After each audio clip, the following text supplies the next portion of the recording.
আসসালামু আলাইকুম, সবাই কেমন আছেন? আশা করি সবাই অনেক ভালো আছেন।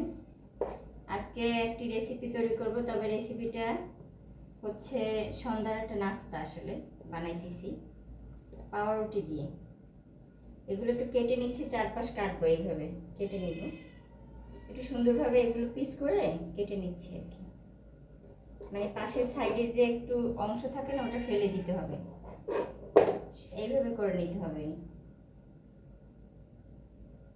জাস্ট এইভাবে করলেই হবে। এখানে আমি কিছু পাউরুটি নিয়েছি, এগুলো এইভাবে পিস করে নিতে হবে প্রত্যেকটা। সবগুলো আমি পিস করে নিয়েছি এইভাবেই। এখন সামান্য এখানে পানি অ্যাড করবো, একেবারে সামান্য। এভাবে সামান্য রুটিগুলো যাতে ভেজে, একটু হালকা পানি দিয়ে ভিজিয়ে নিতে হবে।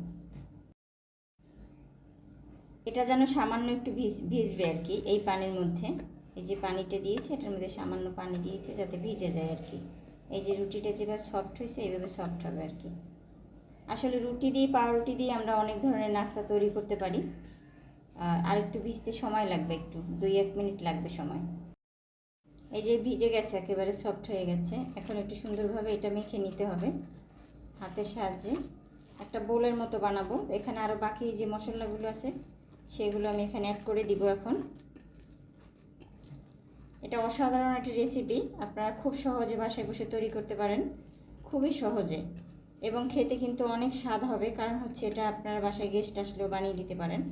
পাউরুটি দিয়ে আসলে অনেক রেসিপি তৈরি করা যায়, তো আমি আজকে এটা দিচ্ছি, আরও একটা রেসিপি দিব, সেটাও খুব সুন্দর। এখানে আমি রসুন নিয়েছি, বড় সাইজের রসুন, এইভাবে পিস করে নিয়েছি। আপনারা চাইলে আরও একটু কুচি করে নিতে পারেন, তো এটা দিয়ে দিলাম এখানে। এখন এখানে দিয়ে দিচ্ছি ধনিয়া পাতা। ধনিয়া পাতাটা দিতে হবে, না হলে ভালো লাগবে না খেতে। এখন দিয়ে দিচ্ছি এখানে কাঁচামরিচ কুচি। এটা এখানে যতটুকু ঝাল খাবেন ঠিক ততটুকু পরিমাণ দিয়ে দিবেন। তো আমি ঝালের পরিমাণ দেখিয়ে আর কি এখানে 4টার মতো কাঁচামরিচ দিয়েছি। এখানে স্বাদ মতো লবণ দিচ্ছি, লাগলে আরও দেয়া যাবে। এখানে আমি কালারের জন্য সামান্য হলুদ অ্যাড করব। আর হচ্ছে এখানে আমি একটু গরম মশলার গুঁড়ো অ্যাড করে দিচ্ছি। বাস এতটুকুই। আর একটা মশলা বাকি আছে, এটা দিয়ে দেব। এখানে আমি এই মশলাটা দিব সামান্য পরিমাণে, এখানে সামান্য পরিমাণে দিয়ে দিচ্ছি। এখন এগুলো একটু সুন্দর করে মেখে নিতে হবে। আর এই যে ম্যাজিক মশলাটা দিয়েছি, এটা শুধুমাত্র একটু স্বাদের জন্য, মানে স্বাদটা ভালো লাগবে, টেস্ট লাগবে বেশি। যদি সম্ভব হয় এটা দিলে আমার মনে হয় বেশি ভালো লাগবে। এটা একটু ভালো মতো আমরা রুটি যখন আটা রুটি করি না, তখন যেভাবে আমরা করে নিই সেইভাবে করতে হবে আর কি। এটা কিন্তু অনেক সুন্দর একটা রেসিপি, আপনারা বাসায় খুব সুন্দর করে বানাতে পারেন, এবং গেস্ট আসলে অবশ্যই তাদের জন্য দিতে পারেন। এটা কিন্তু অনেক ভালো লাগে এবং ঘ্রাণটা অনেক সুন্দর। দেখেন কালারটা কি সুন্দর, খুবই সুন্দর এই কালারটা। তো আমার প্রায় হয়ে গেছে। আমি একটু হাতে তেল লাগাইছি, এই যে। এখন একটু এটা সুন্দর করে এক একটা করব, এরকম গোল গোল করে নিব আর কি, মানে একটু শেপ দিয়ে নেব এইভাবে ছোট ছোট,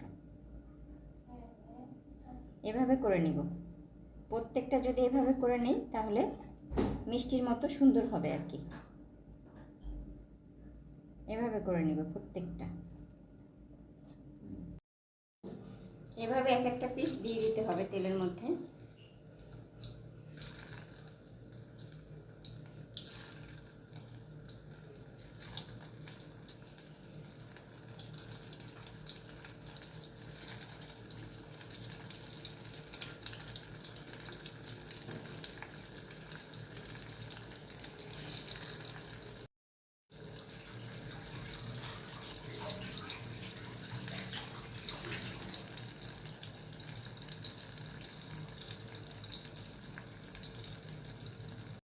কিন্তু ভাজা হয়ে গেছে, দেখো আমার এই খাবারটা কিন্তু অনেক সুস্বাদু এবং মিষ্টির মতো দেখতে।